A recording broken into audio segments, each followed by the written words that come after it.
M back with my YouTube channel. So मेरे previous video में मैंने बहुत सारे प्रोनाउंस के डिस्क्रिप्शन दिए थे और क्या क्या प्रोनाउन होता है, प्रोनाउन के क्या डिविजन्स है, कुछ कुछ प्रोनाउन का डिस्क्रिप्शन भी आपको प्रीवियस वीडियोज़ में मिलेंगे। आपको देखते रहिए और सीखते रहिए। तो इस वीडियो में मैं रिलेटिव प्रोनाउन के बारे में सिखाऊंगी।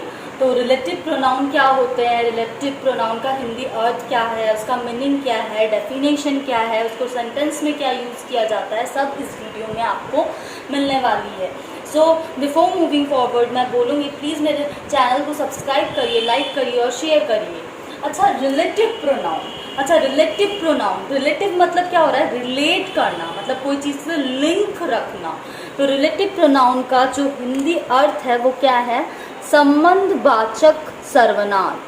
सर्वनाम, आप समझ पा रहे हो कि रिलेटिव प्रोनाउन का क्या अर्थ बताया जा रहा है, संबंधवाचक सर्वनाम। मतलब ये कोई संबंध बनाता है, लिंक बनाता है, ठीक है।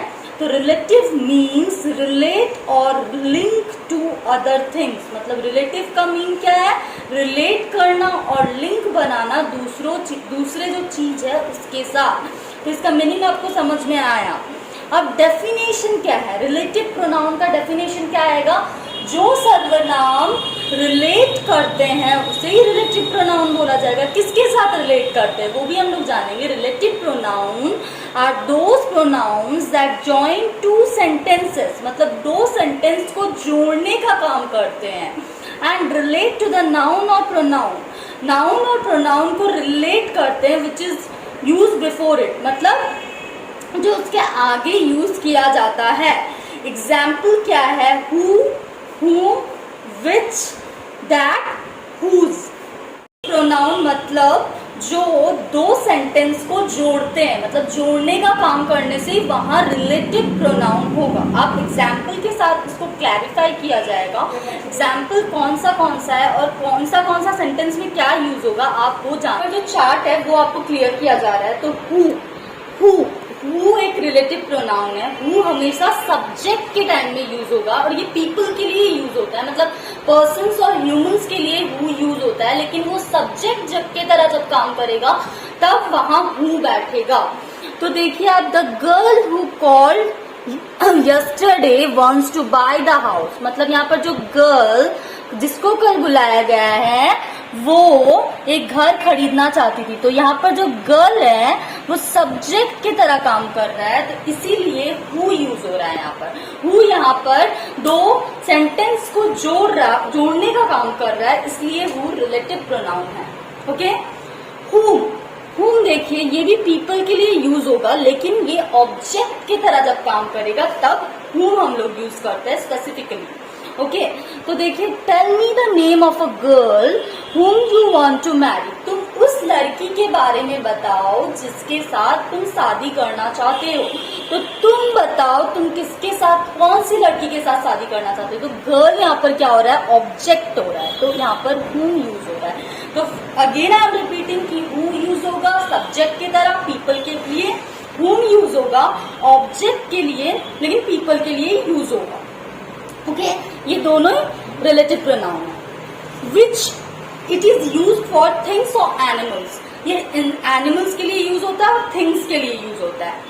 देखिए, the car which I bought last month was very expensive. मतलब जो कार मैंने खरीदी थी लास्ट मंथ वो बहुत ज्यादा एक्सपेंसिव थी, मतलब बहुत ज्यादा पैसा लगा था वहां पर हम लोग का। तो यहाँ पर कार क्या है, थिंग है, तो उसके बाद क्या बैठ रहा है, विच। क्लियर हुआ आपको। दैट देखिए, दैट में थोड़ा सा कंफ्यूजन है क्या यूज होता है। It is use for people, things and animals, दो सबके लिए यूज हो सकता है, ठीक है। You are the sweetest girl, तुम इतनी सुंदर एक गर्ल हो दैट आई एवर सीन, जिसको मैंने, मतलब इतना अच्छी गर्ल मैंने देखा नहीं है कभी, तो इसके लिए दैट यूज हुआ। और हुज किस लिए यूज होता है, हुज पोजेशन, ओनरशिप, मतलब कोई चीज में हम लोग का हक समझाने के लिए हुज यूज होता है। It is use to show possession और ओनरशिप। अब पोजीशन क्या होता है, ये चीज मेरी है, ये चीज में मेरा हक है, तो ऐसा समझाने के लिए हुज यूज होता है।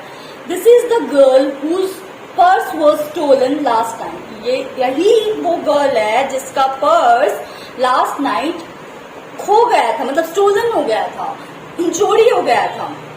ओके, आपको क्लियर हुआ हु सब्जेक्ट की तरह जब यूज होता है और पीपल के लिए यूज होता है तब हु। हुम कब होता है? ऑब्जेक्ट की तरह। विच होता है एनिमल्स और थिंग्स के लिए।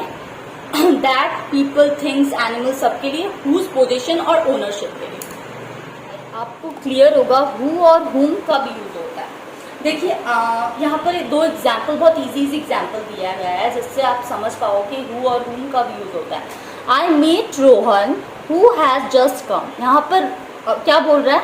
मैंने रोहन से मिला, मतलब मैं रोहन को मिला। हु हैज जस्ट कम, जो अभी अभी आया है। यहाँ पर हम लोग कोई काम नहीं, वो कुछ काम नहीं कर रहा है, रोहन कोई काम कर रहा है। तो यहाँ पर रोहन सब्जेक्ट की तरह यूज हो रहा है, बोल के वो हु हो रहा है। ठीक है। Second number, I meet Rohan whom you invited.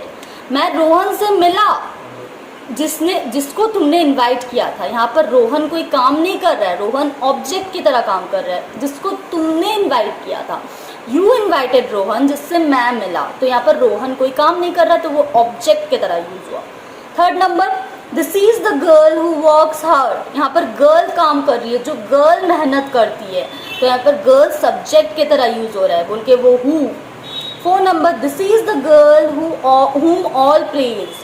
This is the girl, यही वो लड़की है जिसको सब प्रेज करते हैं। गर्ल तो कोई काम ही नहीं कर रही है, गर्ल ऑब्जेक्ट की तरह यूज हो रहा है, बोल के यहाँ हुम हो रहा है। 5 number, the man who live there died yesterday. वो इंसान जो यहाँ रहता था, तो इंसान रहता था, वो भी एक काम ही है। तो यहाँ हु यूज हो रहा है, वो मर गया है। तो यहाँ पर हु यूज हो रहा है सब्जेक्ट की तरह।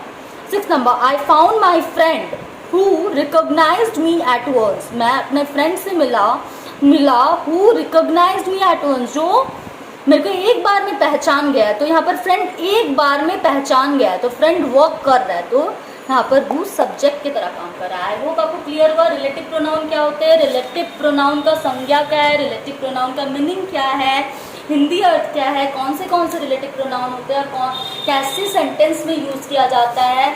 If you like my video then subscribe my channel और share with your friends. Thanks for watching my video.